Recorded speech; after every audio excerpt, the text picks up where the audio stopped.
하일 라이들먼 목사님의 은혜가 더 크다라는 책이었습니다. 여기는 1921년 스웨덴 선교사인 데이빗 스베어 플러드 부부의 얘기가 소개되고 있습니다. 이 선교사님 부부는 2살 난 아이를 데리고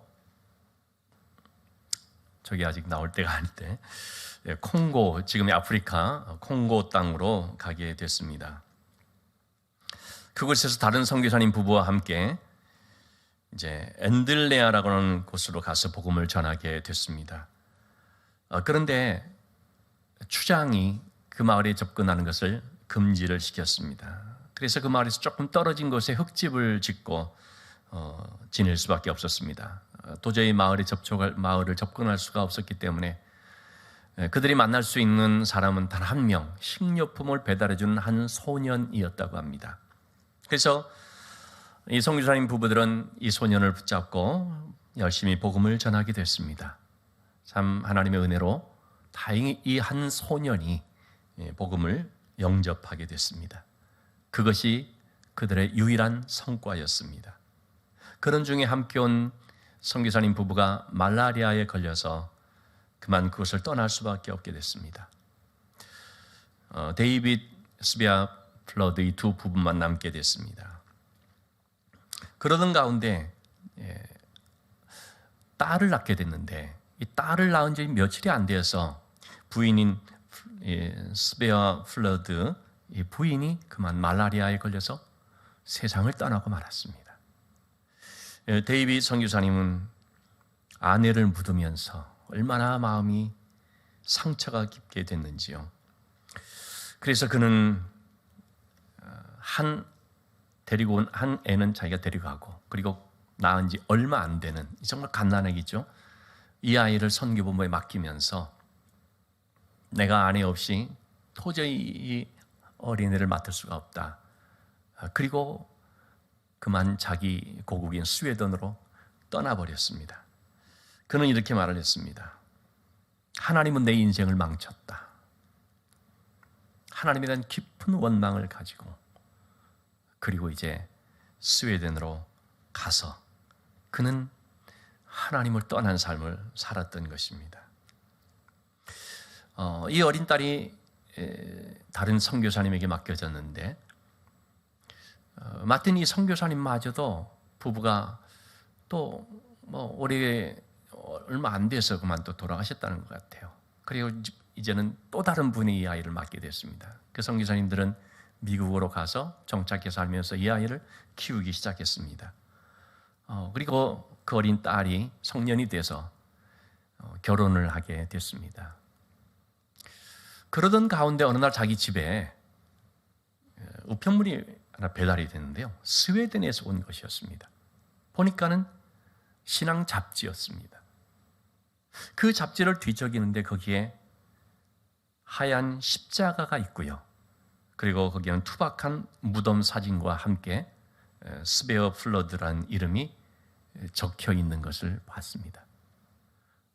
이미 자기는 그런 내용들을 들었었기 때문에 이것이 자기 친엄마의 무덤이라는 사실을 알게 됐죠. 그래서 이 딸은 결혼하는 가운데 있었기 때문에 그 남편에게 얘기를 해서, 남편이 기독교 학교 교장으로 있었다 그래요. 결혼 25주년이 되는 때에 드디어 마음 먹고 스웨덴으로 가게 됐습니다. 가서 자기 친아버지를 한번 찾아보게 된 것입니다. 그리고 드디어 이렇게 막 묻고 그렇게 하면서 결국 이제 그 주소를 알아서 그 아버지를 찾아가게 됐습니다. 73세가 된 아버지. 그런데 보니까 이분이 재혼을 해서 한 4명의 자녀를 낳고 지내고 있었는데 그야말로 술에 빠져서 엉망진창인 삶을 살고 있었고 하나님을 떠난 것은 말할 것도 없고요. 그런 망가진 모습을 보게 됐습니다. 딸은 이 보내온 그 신앙 잡지에서 젊은 부부가 그 아프리카 땅에 와서 죽었는데, 그런데 그분들의 유일한 성과는 한 소년을 전도한 것이었다. 그리고 그 소년이 마침내 자라서 그 마을 전체 600명이 되는 사람들에게 복음을 전해서 그들이 마을 전체가 다 예수님께로 돌아왔다는 이 사실을 이렇게 알게 됐습니다. 그래서 그는 아버지를 만났을 때 이 얘기를 하게 된 것입니다. 아버지는 처음에 이 딸을 만났을 때 눈물로 사과를 했습니다. 너를 버려서 미안하다, 그런 것이죠. 그런데 이 딸이 하나님께서 다행히 잘 돌봐주셨어요 라고 얘기를 했죠. 그러자 이 아버지의 표정이 굳어졌습니다.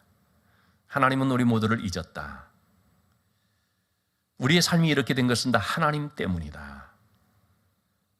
하나님을 향한 원망과 그 불신의 마음이 깊이 자리를 잡은 거죠. 그러자 딸이 아버지에게 바로 이 얘기를 들려줬습니다. 아버지, 그렇지가 않습니다.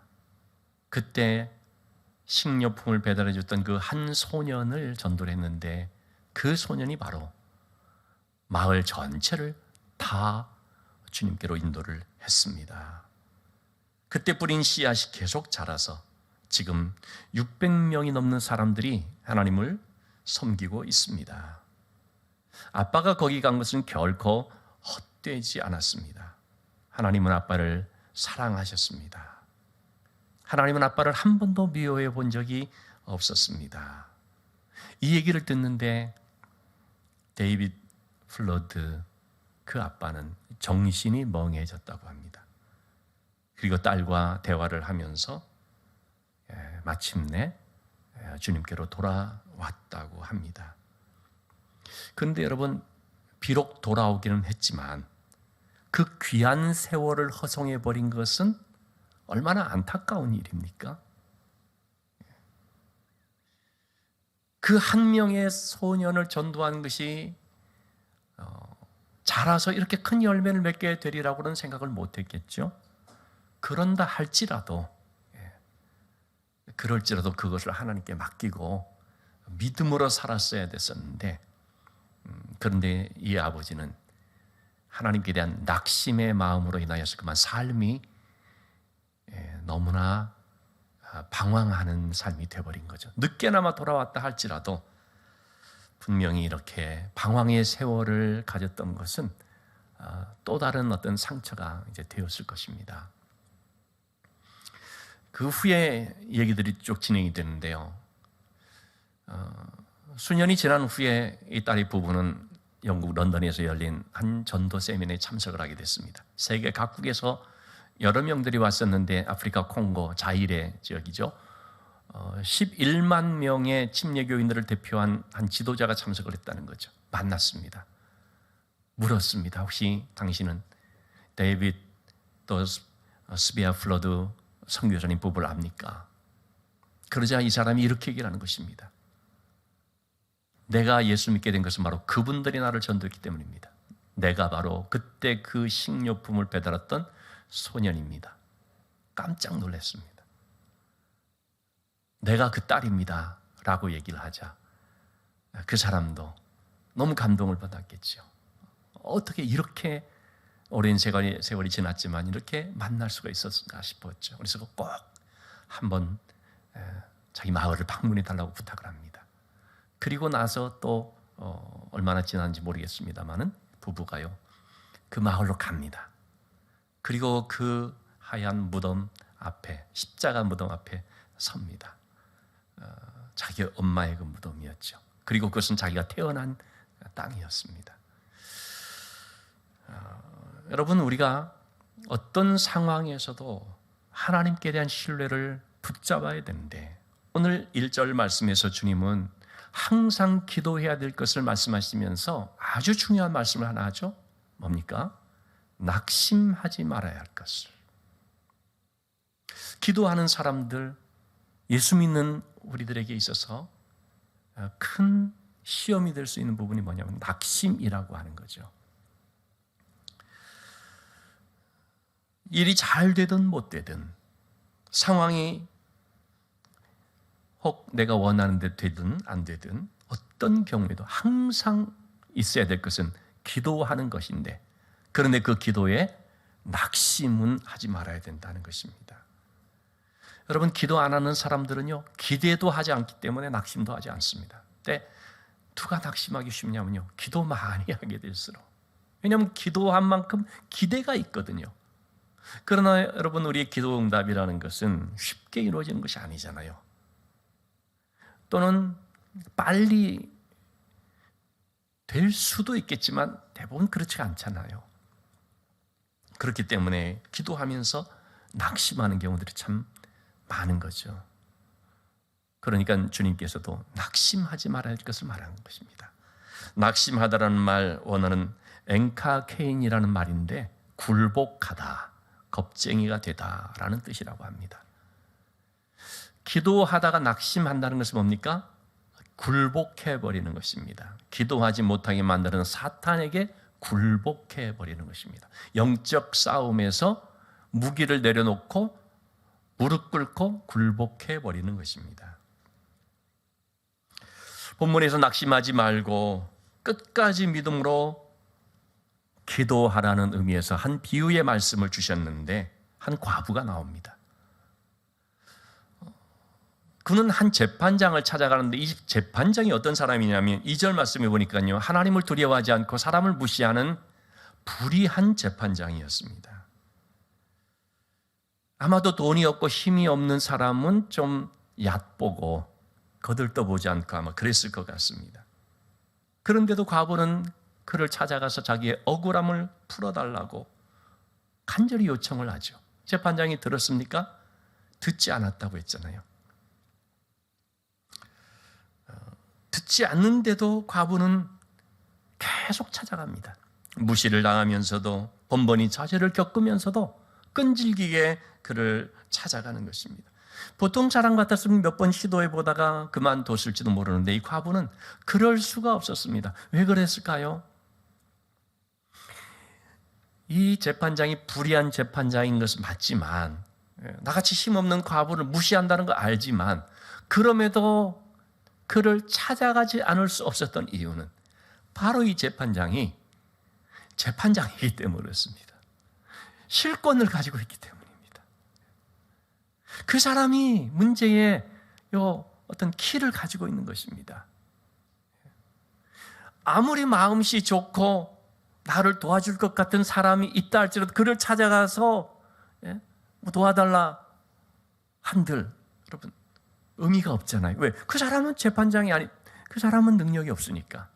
재판장의 자리에 있는 사람이 이 문제를 해결해 줄 수 있는 것이기 때문에, 그래서 그는 찾아갈 수밖에 없었던 것입니다. 여러분, 우리는 누구에게 기도합니까? 문제의 해답을 갖고 있는 분에게 기도하죠. 우리 문제, 인생의 키를 가지고 있는 분에게 기도합니다. 그분이 누구냐면 하나님이십니다. 우리 그런 얘기들을 하거든요. 지성이면 감천이다. 여러분, 그 말은 맞는 얘기 같지만 상당히 틀린 얘기죠. 지극정성을 다 바치면 하늘이 감동한다라는 말이거든요. 그래서 열심히만 하면 되고 간절하기만 하면 된다라고 하는데, 여러분, 번지수가 틀리면은요, 아무리 열심히 하고 아무리 불러 외쳐봐도 어떻습니까? 응답이 없습니다. 우리가 열왕기상 18장의 말씀을 보면 우리 잘 알고 있는 엘리야의 갈멜산 영적인 전투가 나오죠. 바알의 선지자들, 아세라의 선지자들 합치면은 850명이나 되는 사람입니다. 그들에게 나와서 누가 참 하나님인지 한번 우리가 증명해보자, 영적 대결을 요청한 거죠. 제단을 쌓아놓고 제물을 올려놓은 다음에 하늘로부터 불을 내리게 해서 그 불을 내리시는 분이 참신이다. 바알의 선지자들이 말합니다. 너희가 한번 열심히 부르짖어봐라. 바알의 선지자들이요, 아침부터 점심까지 정말 열심히 부르짖습니다. 춤을 추며 그냥 광란의 도가니로 그냥 힘껏 외쳐보는데 대답이 있습니까? 없죠. 엘리야가 말하죠. 혹시 너희 신이 졸고 있을지도 모르니까 아니면 좀 외출했을지도 모르니까 열심히 불러봐라. 그런 얘기를 들으니까 이 바알의 선지자들이 얼마나 더 그냥 막 흥분하면서 막 외치겠습니까? 오죽하면은 자기의 몸을 막 상해를 하면서 저녁까지 그렇게 하는데 아무 대답이 없죠. 불러도 대답 없는 이름이요. 왜 그랬습니까? 바알이라는 것은 살아있는 게 아니기 때문에. 그런 죽어있는 신은 대답할 수도 없고 응답할 수도 없고, 여러분 아무리 지극정성을 다한다고 할지라도요, 지성이면 감천이 아닙니다. 번지수가 다르면 죽어있는 것에 그 외치게 되면 아무리 말해봐야 소용이 없습니다. 여러분 아시는 것처럼 제가 우리 모든 성도님들 생일 카드를 다 보내잖아요. 한 주에 한 10장씩 이렇게 쓴다면 1년에 한 500장 가까이 이렇게 쓴다고 볼 수 있거든요. 어떤 때는 이번 주 같은 경우에 열 몇 분이 되더라고요. 생일이. 그거를 이제 매주 써서 이제 보내게 됩니다. 언젠가 한 번은요, 신방을 갔었는데 거기서 이제 무슨 얘기가 나왔습니다. 목사님 생일 카드를 잘 받았습니다. 같이 갔던 한 권사님이 그렇게 묻는 것입니다. 목사님 생일 카드를 보내시나요? 그래서 내가 더 깜짝 놀랐어요. 아니 지금 보낸 지가 몇 년 됐는데, 그때 내가 이제 우리 교회 와서 좀 몇 년 됐을 때거든요. 아니 지금 권사님 그 집 식구들 다 해마다 보냈는데 못 받았어요? 한 번도 받은 적이 없는데요? 이게 무슨 일인가 봤더니요, 그 권사님이 이사를 해놓고 바뀐 주소를 교회에다가 알려주질 않아서요, 옛날 주소로 그대로 있는 거예요. 수년 동안 나는 열심히 써서 보냈지만 여러분 주소가 번지수가 다르면요 받지 못하는 거예요. 여러분 잘못된 곳에 가가지고 아무리 외쳐보십시오, 지극정성을 다해보십시오, 응답할 수가 있나? 하나님께 나와서 정성을 다하여 기도할 때 응답되는 것이지, 하나님께 부르짖을 때 응답되는 것이지, 하나님 아닌 죽어있는 미신 어떤 것에 가서 아무리 얘기를 해봐야 듣지 않습니다. 들을 수가 없습니다. 그런 점에서 지성이면 감천이 아닌 거죠. 올바른 살아계신 참 하나님을 찾아야지 그 하나님께 부르짖을 때 우리가 응답을 받을 수가 있는 것입니다. 가나안 여인이 병든 딸 때문에 주님께로 나왔습니다. 주님, 내 딸이 이런 흉악한 귀신이 들렸습니다. 나를 불쌍히 여겨주세요. 내 딸을 불쌍히 여겨달라는 것이 아니고 나를 불쌍히 여겨주세요. 왜냐하면 딸의 문제는 내 문제고 딸의 아픔은 내 아픔이거든요. 정말 주님이 나를 불쌍히 여겨주세요 한 거죠. 주님이 처음엔 듣지 않습니다. 계속 소리 지릅니다. 그래서 제자들이 말하죠. 주님, 아니 어떻게 좀 대답을 해주시든지, 아니면 저 여인 가라고 하든지 뭔가 좀 해주시죠. 그러자 예수님 대답을 하죠. 나는 이스라엘 외에 다른 데로는 보내심을 받지 않았다. 그러자 여인이 더 간절하게 나와서 엎드리고 절하면서 주여 저를 도우소서 얘기하거든요. 그래서 주님이 말하죠. 자녀의 떡을 취해서 그들에게 던지는 것이 마땅하지 않다. 마태복음 15장 27절 28절의 말씀을 보면, 여러분 예수님이 그런 얘기를 할 때는 이 여인이 열심히 기도하는 중에 어떻게 하기 쉽습니까? 낙심하기 쉽거든요. 아니 무슨 예수님이 이래. 내가 사람 잘못 봤네요. 알았어요. 나도 자존심 있는 사람인데 하고 돌아설 수도 있거든요. 그런데 이 여인이 뭐라고 합니까? 주여 올소이다마는 개들도 주인의 상에서 떨어지는 부스러기를 먹나이다. 여러분 여인이 왜 물러설 수 없었을까요? 참 무시당하고 자존심 상하는 이런 얘기를 들었음에도, 그것도 다른 사람도 아니고 예수님으로부터, 사실은 예수님께서 그렇게 하는 이유가 있었죠. 좀 시험해 보시는 것이 있었죠. 무엇보다도 여인의 믿음을 드러내시기 위한 것이 있었죠. 믿지 않는 많은 사람들에게 여인의 믿음을 한번 보도록 그렇게 하시는 면이 있었던 것이죠. 예수님께서 이렇게 말씀하실 때는 뜻이 있는 거죠. 어쨌든 예수님은 그 여인의 믿음이 어떤지를 알기 때문에 이렇게 연단을 하신 것이었습니다. 자, 그런데 여러분, 중요한 것은 이 여인이 왜 물러설 수가 없었을까요? 왜냐하면 예수님에게 답이 있기 때문에. 어쨌든 예수님이 도와주셔야만 되기 때문에, 나를 도와줄 수 있는 분은 단 한 분 예수님밖에 없기 때문에, 내 기도를 응답해 주실 수 있는 살아계신 참신은 하나님밖에 없기 때문에, 그래서 기도하면서 낙심되는 일을 만나고 또는 응답이 더디어지고 주변에 시험들이 있다 할지라도 물러설 수가 없는 거예요. 주님은 이것을 기도하는 사람의 자세로서 말해주고 있죠. 예수님 뭐라고 했습니까? 여자여, 내 믿음이 크도다. 이 모든 것들을 한마디로 말하면 뭐예요? 믿음이라는 거예요. 믿음. 여자의 간절함, 딸을 향한 사랑, 그거 아니에요. 그것도 물론 포함되죠. 근데 믿음에 다 들어있는 거예요. 낙심하지 않는 것, 포기하지 않는 것, 끝까지 기도하는 것, 이게 믿음인 거예요. 지난 주일 2부 예배 때 우리 유승훈 집사님의 간증을 좀 소개를 했습니다. 여러분, 설립 문제 다 보셨나요? 양심적으로 안 본 사람 손 들으려고 하진 않겠어요. 뜨끔하시는 분 있으면 가서 보세요. 정말 귀한 간증들, 너무나 은혜가 됩니다. 우리 유승훈 집사님이 굉장히 많은 기도 응답을 받았어요. 지난 청년 수련회 때 그 간증 들으신 분들 여러분 있을 건데, 근데 한 가지 기도하다가 포기한 것이 있었다는 거예요. 이거는 넘사벽이다. 도저히 넘을 수 없는 거다. 나한테 이거는 안 되는 거다. 포기하는 것이 있었다 그래요. 그런데 기도하다가 이제 포기를 딱 했는데 주일날 그 2부 예배 때 특송을 한 거죠. 내가 볼 때 윤연수 형제가 한 것 같아요. 너 기도를 멈추지 마라. 찬양하시죠? 이제 역전되리라.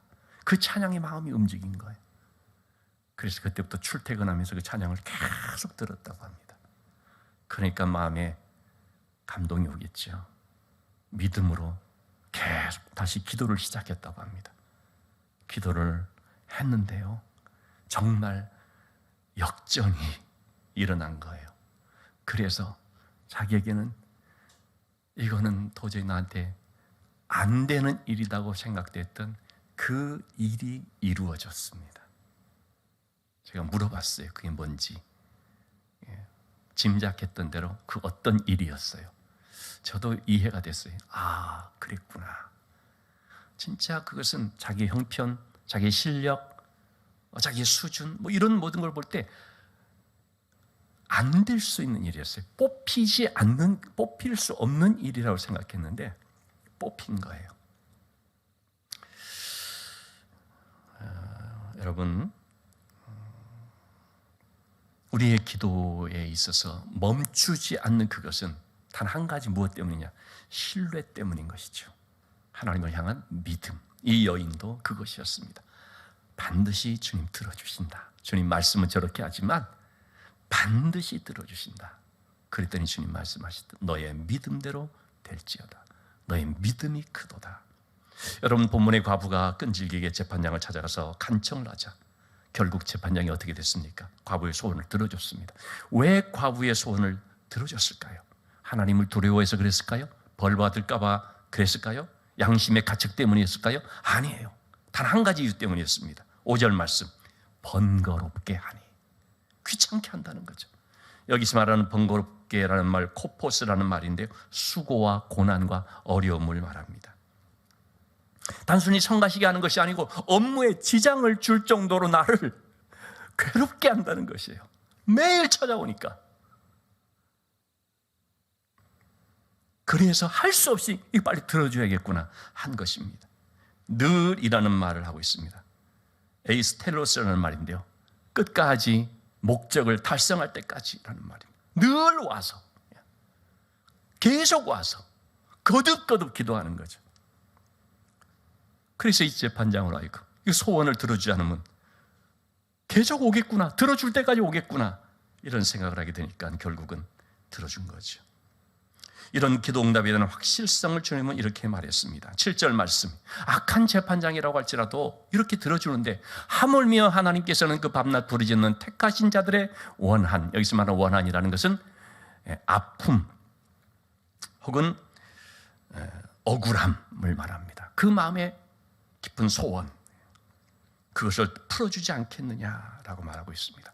표준 세번역에서는 이렇게 말하고 있습니다. 권리를 찾아주실 것이다. 영어 성경에서는 정의를 실현해 주신다. 한 어머니가 있었습니다. 두 아이들이 다 발달 장애아였습니다. 아이들을 학교 보내려고 하는데 받아주는 데가 없었습니다. 다 거절당했습니다. 이 엄마가 한이 맺혔습니다. 용인시청에 가서 시장님 좀 만나자고 면담을 요청했습니다. 만나주겠습니까? 안 만나주죠. 두 애들을 풀어놨습니다. 그 로비에 애들이 휘젓고 다닙니다. 난리가 났습니다. 사람들이 몰려들었습니다. 그러자 이때 엄마가 탁 바닥에 주저앉고 대성통곡을 했습니다. 깜짝 놀라서 시장이 달려왔습니다. 그게 만나준 거예요. 그때 이 얘기를 했어요. 애들 학교 보내줄 데가 없다. 자, 시장이 들어줬습니다. 여러분, 그 엄마의 마음을 알겠어요? 그 얘기를 듣고, 그게 한 3년 전에 얘기였는데, 그 얘기를 듣고 내가 결심한 것이 발달장애 아동들, 가족들 힐링 여행을 보내주자, 그랬던 거예요. 그게 거기서부터 시작된 거였어요. 그래서 코로나 때문에 안 되다가 작년에 간 거였어요. 아픔이 느껴진 거예요. 우리 교회 성도님을 통해서 들었거든요. 그 아픔들이 느껴진 거예요. 그러니까 그걸 가지고 하나님께 나와서 쏟을 때 하나님께서 듣게 된다는 것이죠. 8절 말씀에 믿음을 보겠느냐 주님 말합니다. 믿음으로 하라는 것입니다. 한나는 자녀가 없는 것 때문에 그 마음에 쌓인 그 상처, 이걸 가지고 하나님께 나가서 쏟았거든요. 근데 기도할 때 어떻게 했겠어요? 하나님 반드시 들어주신다. 믿음으로 한 거예요. 살아계신 하나님을 의지하면서 한 것입니다. 하나님은 이렇게 하실 수 있는 능력이 있다는 걸 믿고 한 거죠. 그랬더니 하나님이 귀한 응답을 주셨죠. 여러분, 우리의 기도는 반드시 믿음의 기도가 되어야 됩니다. 어떤 믿음일까요? 히브리서 11장 6절 말씀. 여러분, 이 말씀은 꼭 외우시기 바랍니다. 믿음이 없이는 하나님을 기쁘시게 하지 못하나니 하나님께 나아가는 자는 반드시 그가 계신 것과, 하나님이 그냥 존재하는 분이라는 뜻이 아닙니다. 살아계신 하나님, 역사하는 하나님이라는 뜻인 거죠. 하나님이 바로 살아 역사하는 하나님이라는 사실을 믿고, 또한 자기를 찾는 자들에게 상 주시는 이심을 믿어야 할지니라. 여러분, 이 믿음을 가지고 열심히 기도 생활을 하되, 포기하고 싶고 낙심이 될 때도 인내하면서 끝까지 기도함으로 응답받는 역사가 있게 되기를 주님의 이름으로 축원합니다.